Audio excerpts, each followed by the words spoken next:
రేపు పులివెందులలో ఏపీ ముఖ్యమంత్రి YS Jaganmohan Reddy nomination దాఖలు వేయనున్నారు. మొదట సిద్ధం సభలు, ఆ తర్వాత మేమంతా సిద్ధం పేరిట రాష్ట్ర వ్యాప్తంగా బస్సు యాత్రలు చేపట్టిన వైసీపీలో ఫుల్ జోష్ కనబడుతోంది. ఈ జోష్లోనే నామినేషన్ దాఖలు చేయనున్నారు.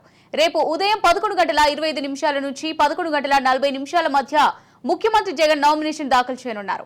రేపు ఉదయం 8:15 గన్నవరం నుంచి ప్రత్యేక విమానంలో కడపకు చేరుకోనున్నారు. కడప నుంచి ప్రత్యేక హెలికాప్టర్లో పులివెందులకు చేరుకుని సీఎం జగన్ నామినేషన్ వేయనున్నారు.